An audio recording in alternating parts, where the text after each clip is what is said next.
शोभा शोभास all in one news को आपण मानक स्वागत। भेड़ेन ब्लॉक ऑफिस परिसर में ब्लॉक स्तरीय भीमभोई भिन्नक्षम सामर्थ्य शिविर अनुष्ठित। बरगढ़ जिला भेड़ेन ब्लॉक ऑफिस परिसर में बुधवार मध्याह्न ब्लॉक स्तरीय भीमभोई भिन्नक्षम सामर्थ्य शिविर अनुष्ठित होईछि। एही शिविर में ब्लॉक रा विभिन्न ग्रामरू आसीथिबा दिव्यांग मानकर पंजीकरण करा जिबा सह भिन्नक्षम प्रमाणपत्र प्रदान, बस पास प्रदान, चक्षु एवं अन्यान्य परीक्षा करा जाई उपकरण वितरण करा जायतिला। भेड़ेन ब्लॉक समवाय विभाग एरिया मैनेजर दुर्गा प्रसाद छुरिया मुख्य अतिथि भाव जोगदे शिविर परिदर्शन करथिले। एही कार्यक्रम में भेड़ेन ब्लॉक अध्यक्ष सुप्रभा महालिंग, उपाध्यक्ष डोलामणि खेती एवं विभिन्न ग्राम पंचायतर सरपंच समिति सभ्य माने उपस्थित थिले। ब्लॉक रा विभिन्न ग्रामर अंगनवाड़ी कर्मी माने शिविर आयोजन में सहयोग करथिले। रेमंडा फुटबॉल महोत्सव आजादी कप सेमिफाइनल रे पहुंचिला चिचिंडा दल। अतिथि भावे जोगदेले सांसद सुरेश पुजारी।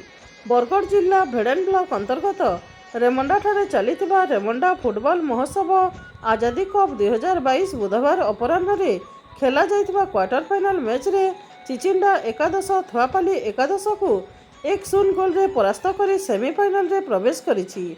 पुरस्कार वितरण उत्सव रे बरगढ़ सांसद सुरेश पुजारी मुख्य अतिथि, बीजेपी जिला सभापति अश्विनी षडंगी, बीजेपी नेता कुश कुंभार, विपिन भोसागर, अमित पंडा, जसवंत सेठ सम्मानित अतिथि भावे जोगदे पुरस्कार प्रदान करथिले। चिचिंडा दलर खेलाड़ी विशाल को मैन ऑफ द मैच भावे पुरस्कार प्रदान करगला।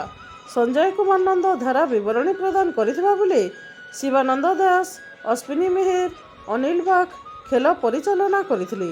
गुरुवार खीरापाली एवं जांडोल दल मध्य प्रथम सेमिफाइनल मैच हेबो बोली आयोजकों सूत्र जना पड़ी। कुबेडेगा हाईस्कल ठारे ब्लॉक स्तरीय प्रधान शिक्षक सम्मेलन अनुष्ठित। जोगदेले बीईओ।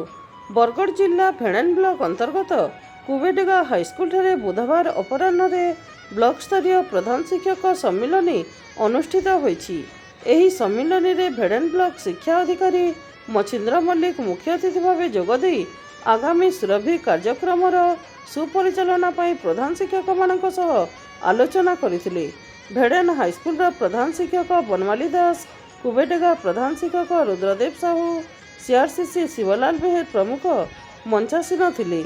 एही बैठक में ब्लॉक रा विभिन्न विद्यालयर प्रधान शिक्षक माने जोग देथिले।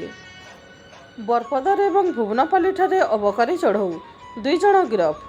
बरगढ़ जिला भेड़ेन थाना अंतर्गत बरपदर एवं भुवनपाली ग्राम में बुधवार संध्यारे अताबिरा अबकारी विभाग पक्षर चढ़ऊ करा जाई बेआईन मद बिक्री करुवा अभियोग 2 जण को गिरफ करिछि।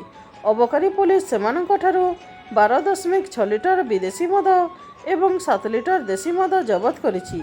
अबकारी पुलिस 2 अभियुक्त को गिरफ करी भेड़ेन जेएमएफसी कोर्ट को चालाण करिछि। जोगीपाली ठारे कौशल चर्चा कार्यक्रम अनुष्ठित।